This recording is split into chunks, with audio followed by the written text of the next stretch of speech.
In early fall of 2015, Hanne Meketech was a 69-year-old kindly senior living in the small Crow's Nest Pass town of Coleman. Hannah was described by her neighbor as simple but lovely, a bit of a fixture in the area, known by most people to some degree. She sometimes spoke her mind, but was appreciated for it for the most part. Through an organization that helped secure employment for people with intellectual disabilities, she got a job at the local thrift store where she was well liked and known by everyone in the town. She made daily visits to a restaurant called Chris's, and the manager there, Lisa Mikowski, said that she came in every day between 10:45 and 11. Every day. And would even call if she was going to be late. So you could say she was a bit of a regular for sure. She lived in a well-maintained mobile home, and one of her neighbors, Terence Megley, had been a good friend to her for 25 years, and his daughter and grandson lived directly next door, and his grandson Derek would often be over to mow her lawn or to help her with the odd thing. She was remembered as a kind-hearted woman who adored animals. Early in 2015, Hannah had inherited about $90,000 and had used some of it to buy a new washer and dryer and a TV set, but for the most part it was well known that Hannah didn't trust banks. So she dealt almost exclusively in cash, as in under the mattress kind of cash. Over in Blairmore, Terry Blanchett, who was born on July 22, 1988 in Ferry, BC, to his parents Bill and Faith, was a talented young man who enjoyed snowboarding, cooking, playing video games, and watching sports. His favorite teams being the Montreal Canadiens and the Toronto Blue Jays. Now, Terry grew up as a teen to have a few issues and had a few convictions for theft, assault, and failing to stop for the police. But in 2012, he had met a young woman named Cheyenne Dunbar, and when he learned that she was pregnant, he turned himself completely around when Hailey was born on December 31st, 2012. He was ready to face the challenges and responsibility of parenthood head on, and he got a steady job as a cook at the Pure Country Bar and Grill in Frank. Cheyenne and Terry's romantic relationship didn't last, but they both co-parented in a fairly amicable way.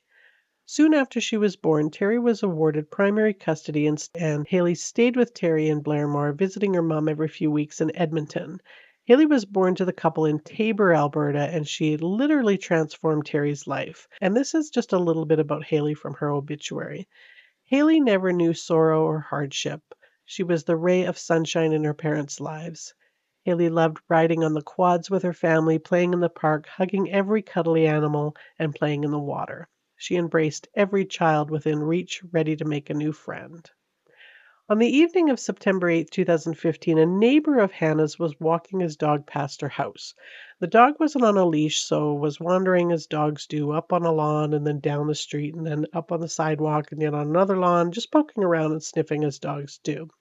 And he made his way up to Hannah's front door, which was closed for the night at 8:45 p.m. Nothing out of the ordinary was heard or seen in the town of Coleman that evening. And the next day, Lisa Mikowski, the manager of Chris's restaurant, noticed that it was past 11 and she hadn't heard from Hannah yet for the day. A neighbor of Hannah's, Ray, and his brother walking by her place, noticed that the front door to her mobile home was slightly ajar. So they kind of knock like, "Hey, Hannah, you left your door open. Is everything okay?" kind of thing. And they walk in a little bit further and find Hannah bludgeoned to death on her bedroom floor with one of her two dogs that she owned laying panting on her chest. The dog was unharmed, but guarding her master's lifeless body. She was wearing only her underwear and was laying on a pool of blood that had spread to about a meter wide underneath her body, telling investigators that she had been there for some time. There was numerous blood splatters on the walls, in the closet, and on the bedroom door, which were later counted to be up to 150 in total. And some kind of object had been used. The two dogs and a cat had tracked through the blood, leaving reddish-brown paw prints throughout the carpeted areas. Dr. Jeffrey Gofton, who did the autopsy, confirmed that she had suffered a fractured skull on the left side, 5 blunt force impacts, 3 sharp force impacts, including an 8.5 centimeter deep stab wound to her neck and cuts on either side of her forehead. He determined that the blunt force trauma had caused her death and the stab wounds had occurred at or just after the time of death. Investigators learned from Terence Megley, her friend and neighbor, that Hannah had inherited this $90,000 from her mom's passing recently and that she had gone through a messy divorce and her ex-husband had been angry and felt that the mobile home that she had should have been his. So the investigation initially starts to go in that direction, having little else to go on at the time. Over in Blairmore on September 13th, so 4 days after the discovery of Hannah, Bill Blanchett watched Hailey at Terry's place. It was something that he did regularly while Terry was at work. The next day around 11 a.m., he stopped by on his way to Calgary where he was going to go get some work done in his car. And when he pulled up, he saw that Terry's car was there, so he knew he was home, which was expected because Bill knew that he had the day off. He knocked and opened the door, which was unlocked. And that part wasn't unusual either because it's a small town. But he hadn't noticed actually that the door had been kicked in or otherwise forced open, like the wood by the deadbolt had been split. He stuck his head in the door and asked if anyone was home, but he didn't get any response. So he went back to his car and grabbed his cell phone and sent Terry a message to say that he was outside. Still no response. So he left to fuel up and check his lottery tickets and Frank, which is a very Canadian thing to do, just assuming that they were sleeping or maybe stepped out for a walk. He called him again for good measure, but it just went through to voicemail. So by this time, a little alarm bells are starting to ring in his head. So once more, before he heads to Calgary, he decides to stop by just one more time. But this time he actually went into the house. He saw a blanket on the ground that was trailing from inside the bathroom to just outside in the hall. So he figured he was going to go see why that was laying there like that. He turned on the bathroom light, and in that instant, his entire world changed. He grabbed Terry's cell phone from the floor of the bathroom and called 911 at 11:12 a.m. Terry was lying with his feet out of the door of the small bathroom. His head was between the toilet and the vanity with his t-shirt ripped and halfway up exposing his torso. He was partially covered in the blood-soaked blanket. He had been badly beaten about the head and his throat had been cut. Blood coated the wall by the door, and there was blood smears tracking from Terry's bedroom to the main bathroom.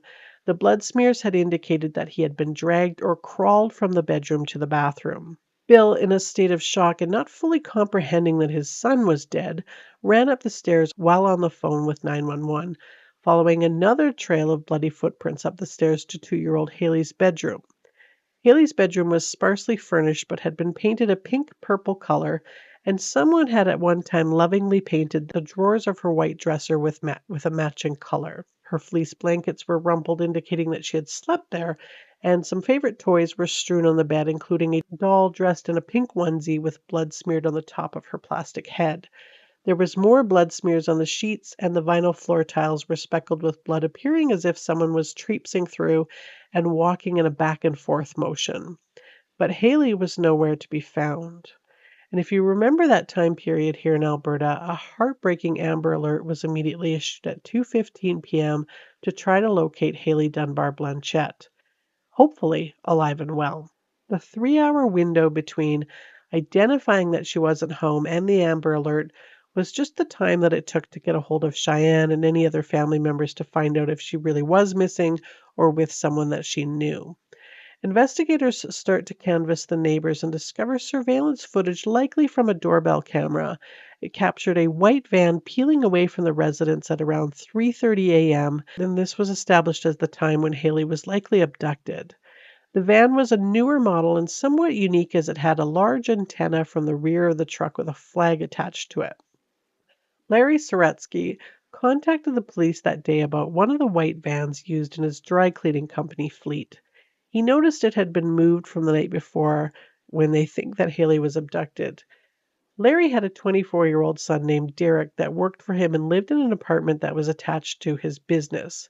He had had a terrible sinking feeling that morning when Derek told his dad that he wanted to talk to him because he was worried about something, and Larry could tell that whatever it was bad. And Larry asked his son if he knew anything about Hailey, and Derek had told him that she was in heaven. Larry tried to get more information out of him, but he was just incoherent and talking gibberish. So Larry took him to the police, who were actually waiting nearby to talk to him because they had tracked him down as a person of interest. Larry walked his son to the officers and said, "Derek wants to tell you something now."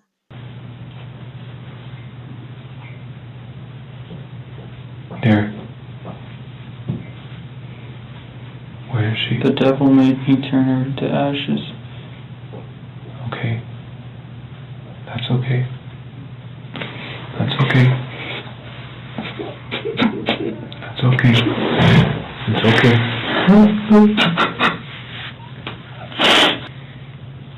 Was it in the bush where you burnt her? Is that where she died? Yeah, it was in the bush. How did you kill her? I choked her. Okay. Okay. Just like he choked me. Yeah. Did she suffer? A little bit. A little bit? He told me to save myself on my own. He said I had to teach them the soul searching. He said killing her would save you? So he said it's what he did.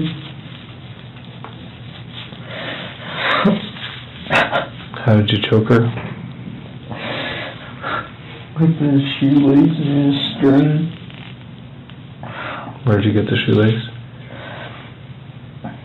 I don't know where I got it from. I just had it in one of the bags. Did you cut her before you choked her to death, or did you cut her I after? choked her first. So she was dead when you cut her? Yeah. Okay. So terrible. I understand, but you're doing a great job, so you should start to feel better. This should be healing for you. Did you... Should be. Probably won't be. No, it Still will. won't get me to where I want to be. It's a start, but it's the first day of the rest of your life.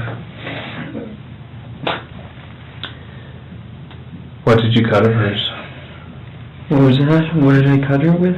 What did you cut of hers? Like what part of her did you cut? It's just to understand. It's not to Legs, judge. arms, Tell me about it. waist. You cut them off? I ate a little bit of her heart You ate a bit of her heart? to try to strengthen mine. And how did that make you I feel? drank a bit of her blood to try to strengthen me. And how did that make you feel? A little bit stronger. Yeah?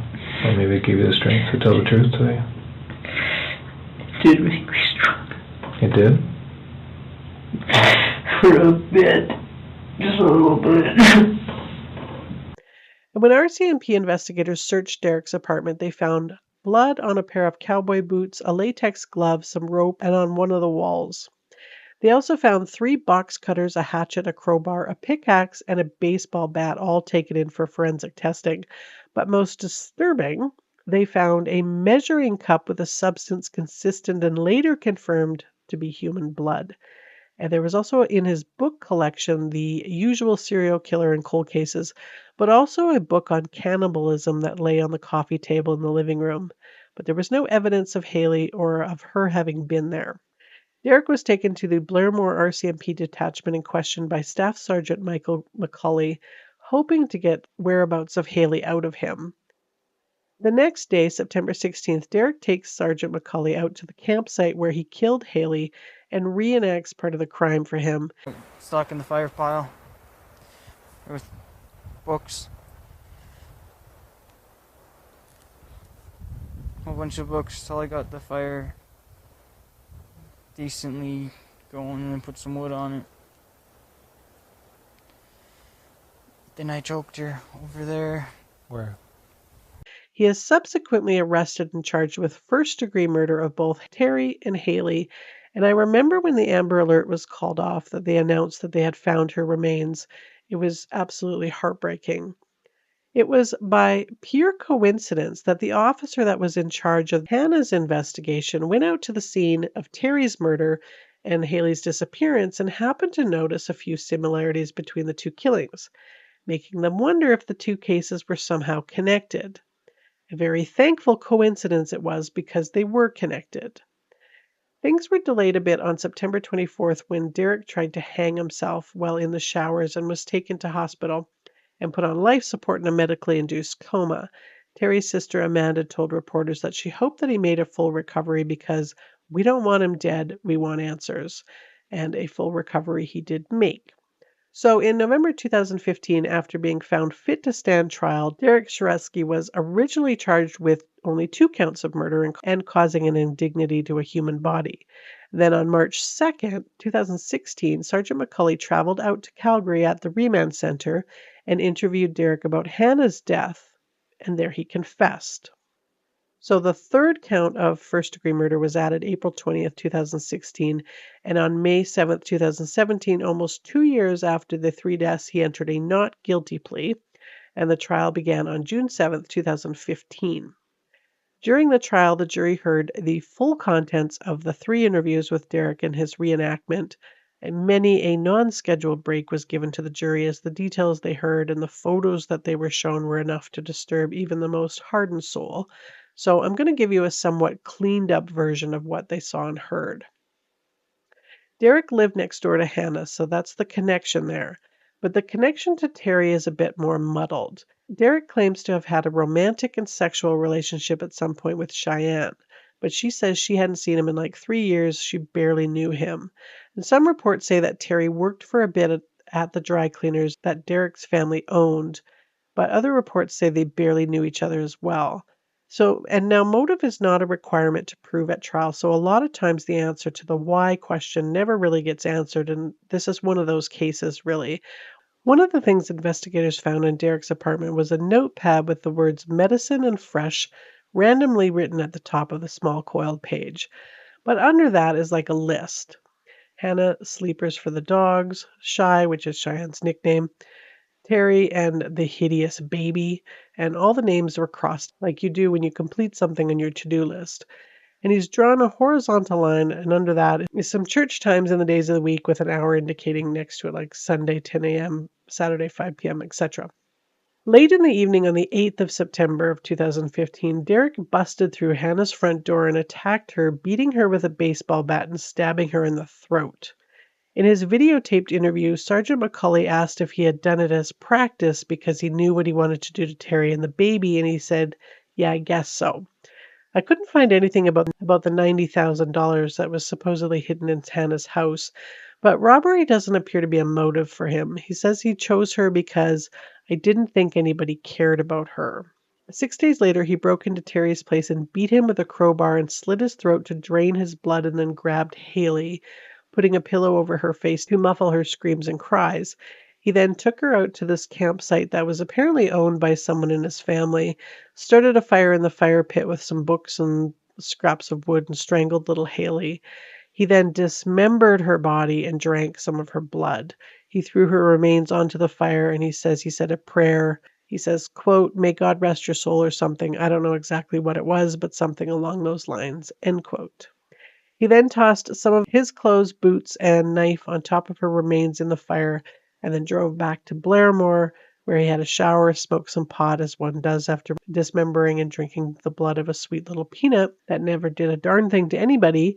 And Derek had the nerve to say, quote, "I was traumatized. I didn't really know what just happened," end quote. Derek revealed that he had ran into Terry about a month before, and he gave me a really dirty look. He claims that Terry attacked him with a bat a few years earlier. He told Sergeant McCulley that he had feelings for Cheyenne and that he heard Terry used to beat her, which made him angry. McCulley asked him, "So it was payback at least?" To which he replied, "Yeah, I guess." McCulley also asked him, "Do you think Cheyenne will be more happy that Terry's gone or more sad that Hailey's gone?" And he said, "Probably sad for quite a while." Sad for a while doesn't really cover it. Terry's sister Amanda, Cheyenne, and Carrie Morency, who's a close friend of Hannah's, all had their say in victim impact statements.